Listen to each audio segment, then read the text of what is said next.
This is All of It on WNYC. I'm Allison Stewart. Critics called the musical Mexodus a thrilling multicultural hip-hop history lesson and something truly dynamic. Now the show is back for an encore run at the Darrell Roth Theater on Union Square. It resurrects a little-known history of the Underground Railroad that ran south into Mexico.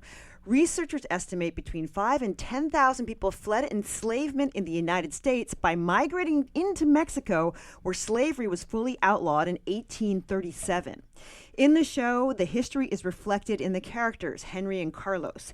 Henry is an injured slave who flees his Texas plantation across the Rio Grande, where Mexican sharecropper Carlos finds him unconscious and tends to his wounds. It is as much about the past as it is about the present, reminding us to lend a hand to those in need today.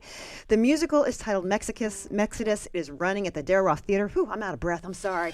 At the Union Square. It has now been extended through Sunday, June 14th. Woo-woo! Its creators and stars Brian Quijada, who plays Carlos, and Nigel D. Robinson, who plays Henry. The two joined us to talk about the show a little while ago, but now they are here in Studio 5 with a big old bass and a guitar, and they are going to perform for us. Thank you so much for coming back to the studio. Oh my God, thank you for having us. Yeah. All right, tell us about the first song we're going to hear. Oh, you got to come out hot. All right. I mean, we come out, and like the whole thing about the show is that we come out as ourselves, introduce ourselves, and are like, we learned some history that you probably haven't heard about, and we're going to share what we researched and what we learned in a groovy, fun way. Yeah. All right. Here's the first track. It's called Two Bodies. Come on. Yeah. Make it funky. Woo! Make it a little less funky. It's too early in the morning for that. Come on. Yeah. Come on. Yeah. Keep it steady. Uno, dos, tres, cuatro.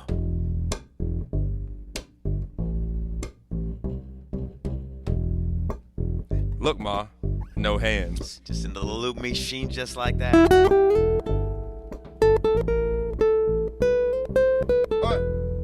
2, 1, 2, 3, come on.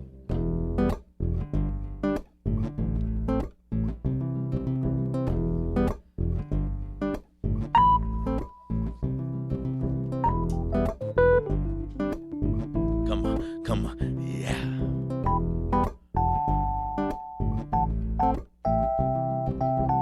You know what the song needs, though? What? It needs some dirt, Ooh. some grime, some grease, some like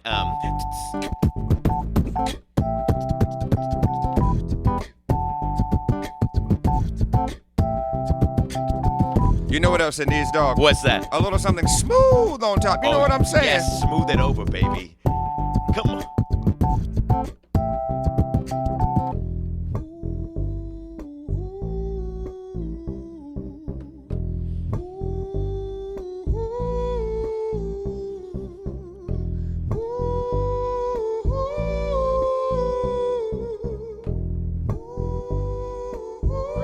Back in. Come on. Yeah, come on.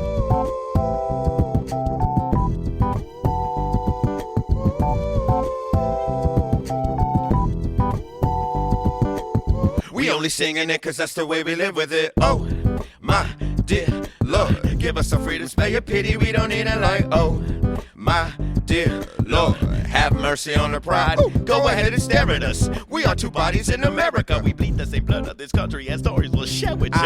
Of a time left out the books, but all it took was deep diving into a sad imagination, a true examination of a nation's early trouble. Cause from the wreck and rubble, we came out the other side, sippity side. When you're living in this country, it's do or die.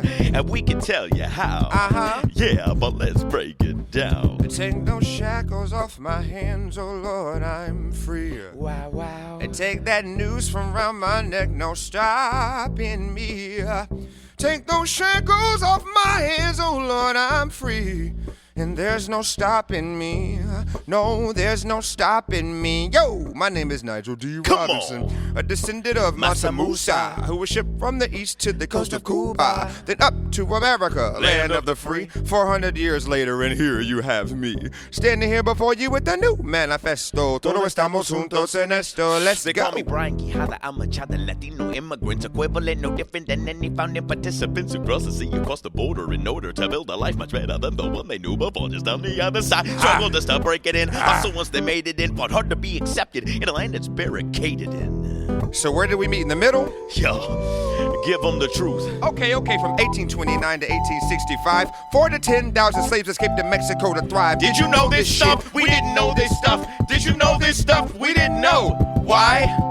Cause it wasn't allowed, it wasn't allowed, it wasn't allowed. It wasn't spoken Yo, out that was loud. no loud mouth, deep south, secret way of speaking. Whispers only, fingers of our mouths just to avoid the beating. That keeps the locks of our mouths held pretty tight. So we struggle to uncover America's other founders fight to live in this America. They're scared of us, they came for us, brought all of us, and now we are here. Old roads, dead folks, new laws, new flaws. The same holy cross and the same northern star. Here we are. We got far to go, but we won't keep it low. We only singing it cause that's the way we live with it. Oh, my dear Lord, give us some freedom. Spare your pity, we don't need a light. Oh, my dear Lord, have mercy on the proud. Go ahead and stare at us. We are two bodies in America Whose stories span the country's history that no one's heard about. kept out of our minds because they were kept from history So class. today we're gonna guide you through a story from the past. of the Underground Railroad that led south. A story we'll pass down by word of mouth. Oh, So here we go, yo. Here we go, yo. so this is the scenario. You see, in 1821, Mexico won independence from the colonizers of Spain, whose language they injected into indigenous tribes. With them, they brought all types of European investing, just attesting their new model of civilization onto a nation that didn't need it. But 300 years later, the Spaniards were defeated.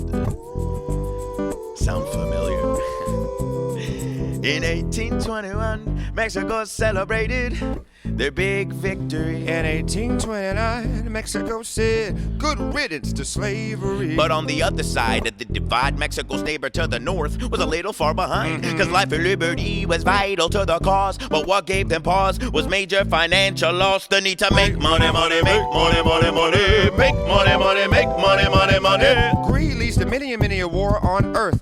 Death over make-believe lines in the dirt. In 1848, it was America that won the 10 war. territories from Mexico, Including the behemoth of Texas, yo. And what would that land be used for?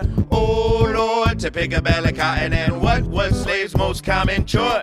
To jump down, turn around, and pick a bale a day. Cotton, America's original sin. And it's then and there where our story begins. take those shackles off my hands, oh Lord, I'm free. Wow, wow. But take that noose from around my neck, no stopping me. Take those shackles off my hands, oh Lord, I'm free. And there's no stopping me. No, there's no stopping me.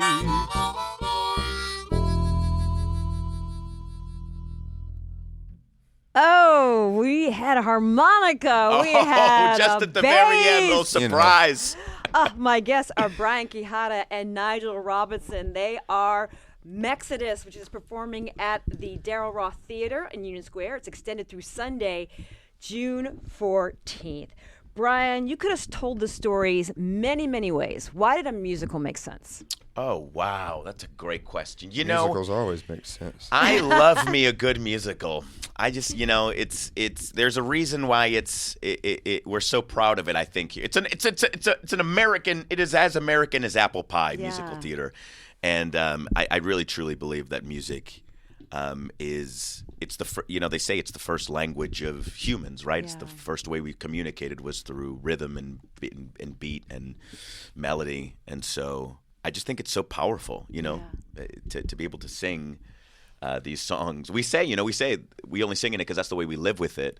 And truly, I do believe that by the end of the show, we get people singing with us, and it's just so powerful. Why do you think musical makes sense for the story? I think the reason why we sing in a musical to begin with is because our emotions are so high and it's so heightened that we must sing. We cannot speak it. And I'm one of those guys who's like, if I'm in a theater watching something, don't talk to me, sing at me. It's already ridiculous. Let's make it more ridiculous. But no, we're only singing it because that's the way we're living it. And also, like, music is it's in the fabric of both of our cultures, you know, and it's a means of protest, it's a means of revolution, and especially hip-hop music in particular that we're using a lot in the show, style that we both grew up with. And Lin-Manuel, I do love this. I want to quote him. He said, hip-hop is the language of revolution. And this show is a small part of a very general revolution and awakening that is happening right now. So we have to use music in order to tell this story. Brian, tell us what Carlos is about. What is he feeling in the show? Yeah. Carlos is, well, both of these characters are a composite of a bunch of research, but Carlos is a veteran of the Mexican-American War. So he was a medic in the war and, you know, fled the war and his brothers on the field, was displaced, moved farther south into what is now has remained the southern border of the United States, and is a sharecropper now, is a farmer, and his whole world is really kind of flipped upside down when he finds Henry floating in the river and takes him out, and, you know, kind of goes back to his instincts of being a medic. Yeah. What's Henry's backstory, Nigel? Henry's backstory, when he was 8 years old, he got split from his mom and other family members in Kentucky and got sent down to Victoria, Texas. And we meet him when he's like around 20 years old. He is an enslaved individual who, I can't tell you exactly why he runs away. You have to come see the show for that. Yes, you will. I don't want to give that up, but The secrets. It's a situation where it's either be killed or kill and run away. He chooses to kill and run away, and he washes up on the shores of Mexico. But like Brian said, these people are composites, and there's a lot of us in them. Like the way I write, the way I think, there's a lot of that. And Henry, very contemplative and like musing and trying to figure out like why am I in this? What is this? What do these things mean? And try and like explore that in an artistic way. So that's like a lot of like this next song is very like musing on like what it is, and then also using old spiritual to do so. And we'll get to the next song after a break. Hey. This is all of it.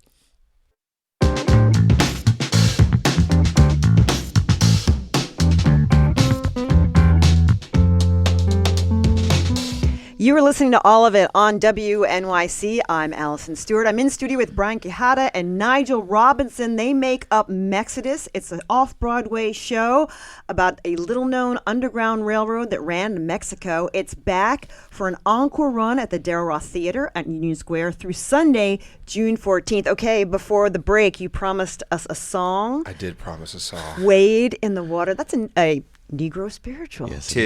Tis. Henry finds himself on the banks of the Rio Grande, and a storm is coming up.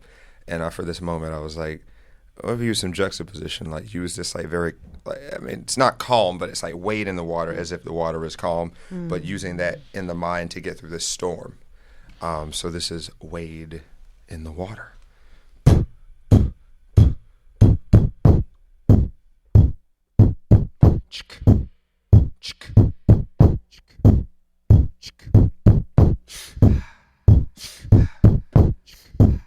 I spent 4 days running through this spacious land. I'm gunning for the Rio Grande. Running with anyone is certain death. Keep running, tomorrow I can catch my breath. No gun in my hands, no food, no water, just blood on my hands from the vengeful slaughter. No sun in the sky when I go running. I'm a thief in the night, I'm tired, I'm done in. But if I can just make it to the Rio Grande, if I can just make it to the Rio Grande, I'll get to the land where slavery's banned. I'll get to the land where slavery's banned. I can almost hear the current, but my current state makes me prone to hallucinate. But wait, in the distance, I can see the moon's reflection from off of my heart's affection, the Rio Grande.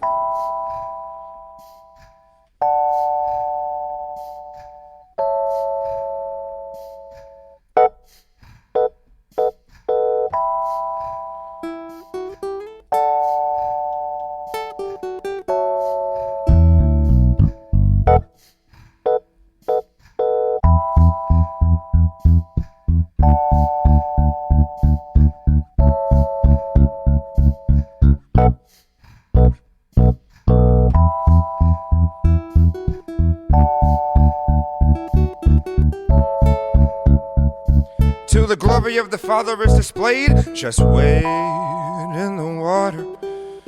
Wade in the water, children. Wade in the water. God's gonna trouble the water. Wade in the water. Wade in the water, children. Wade in the water.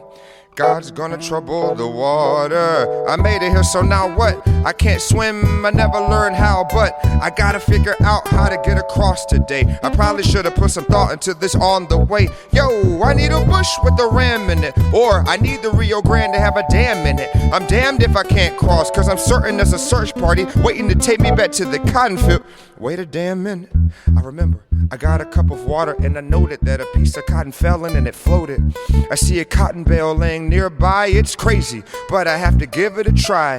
If I can just cross that Rio Grande, I'll get to the land where slavery's banned. Hold fast, boy, and be not dismayed. The glory of the Lord will be displayed, so just wade in the water. Wade in the water, children, wade in the water. God's gonna trouble the water. Wade in the water. Wade in the water, Henry. Wade in the water. God's gonna trouble the water. Boom goes the thunder, crack goes the lightning. The wind keeps whipping and my grip keeps tightening. Halfway across and I'm on the brink of sinking. What was I thinking? Am I like the children of Israel, punished for their worship of Baal, floating on a cotton bale with no proper sail? I weep and wail to no avail. Who will hear this tale? If I'm bound to fail just a little more, then I'll reach the shore. If I stay brave, I won't be enslaved. There's a finish line, but I'm out of time and I can't be saved from this massive wave. Ahí en el agua vi a alguien, él en el agua, tuve que salvarlo del agua. Ahí en el agua, ahí en el agua vi a alguien, él en el agua, tuve que salvarlo del agua. Wade in the water. You're listening to Mexodus. My guests are Brian Quijada and Nigel Robinson.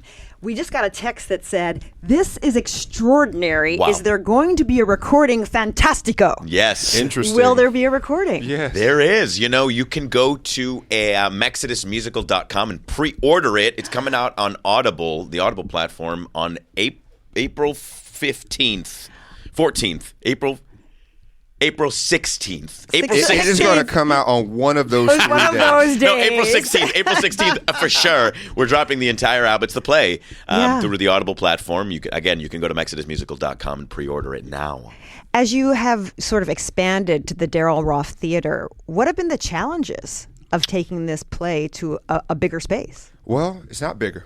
It's It's not actually bigger. less Oh, it's seats. lots smaller. Yeah. It is? Yeah, it's actually quite more intimate, which is quite nice. So you really see us sweating up there and spitting. That's interesting. It's Yeah. great. It's like, it's only like 8 rows deep.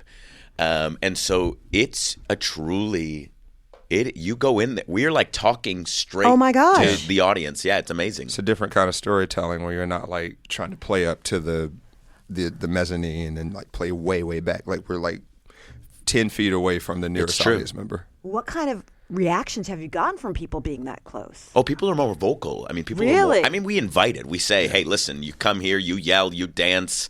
But people really chat with us. Yeah. It's interesting because there have been shows that have been at the Daryl Roth, which have gone to Broadway. Is that something that you see for yourself for the show? If you say it out loud. And from your mouth to God's ears. Yeah, start a rumor that it's going to Broadway. I hear rumors are just manifestation techniques. How does the show keep developing and growing over time? Well, yeah, go ahead. Well, I mean, as the times get more turbulent, Yeah. that we respond to that, and different lines mean different things today than it did a year ago. There's a line in the show that goes, we are given reasons to fight and start wars, and that hits A little different now. a little Yeah. different than it did 2 weeks ago. But little things like that I think, we wake up and, we're talking about black and brown solidarity, and you wake up to the news cycle and we get to go to work every day.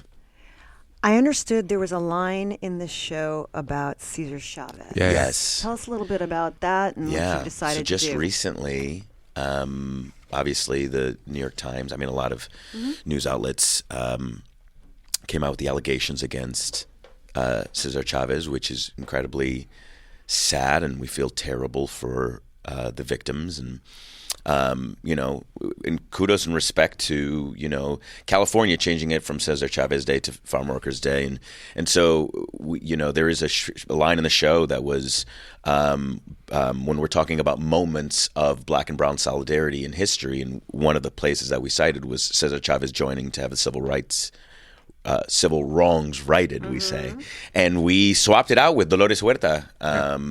And it is amazing. I think artists should be a reflection of the times, of society, of our communities, and that's one where we're like, the art has to reflect what's going on, and we have to listen and be in solidarity with the survivors. And plays that aren't, Broadway is like when you have to lock something, for sure, like there's no changing it. It's immortalized or whatever, but being in a space where off-Broadway is technically still development. We can change things whenever we want.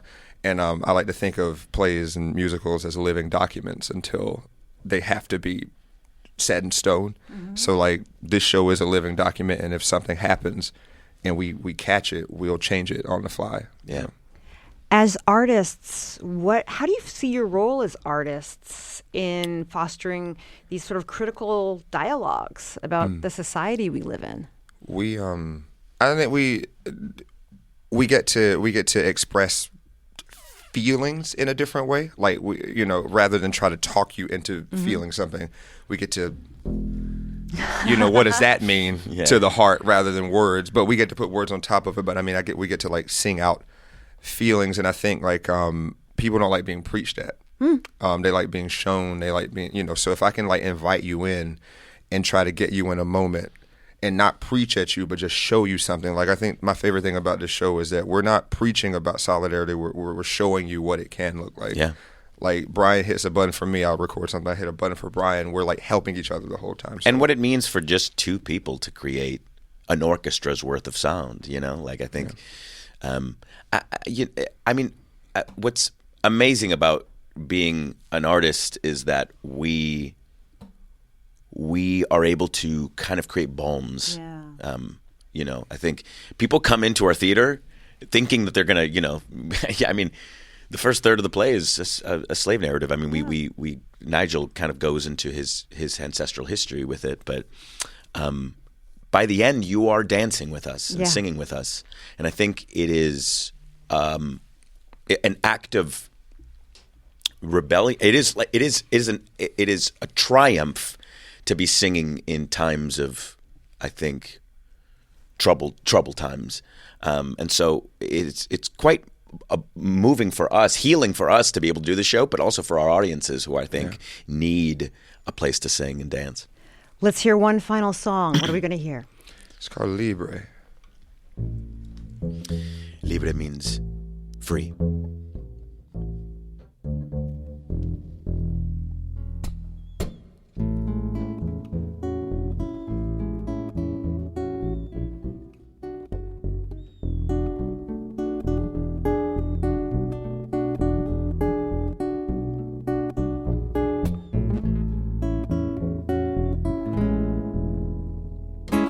Why does a bird in a cage still have a tune when he's working in the heat of the afternoon? When he spends every day in the field and it feels like the fates have sealed him in an awful tomb? Why does the bird in the cage still have hope? Why does the bird in the cage sing the highest notes? Why does the bird in the cage have a song today? Because today is the day that he might be libre. Por ley libre, libre como el aire, la lluvia y el sol. Y aunque libre, bien enterrado, tengo demonios fuera de mi control. Pero ahí, poquito a poquito, con mi nuevo amigo, mis torturas se me van. Si mañana termina mi vida dura, muerto pero libre, me encontrarán. Tengo derecho derecho a mi libertad y así viviré libre.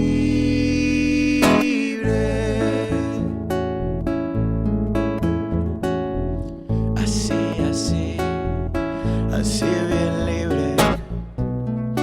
Quiero morir libre de mis faltas y errores, dándole mi mano a un hermano. Quiero vivir. Tengo derecho a mi libertad y así viviré libre.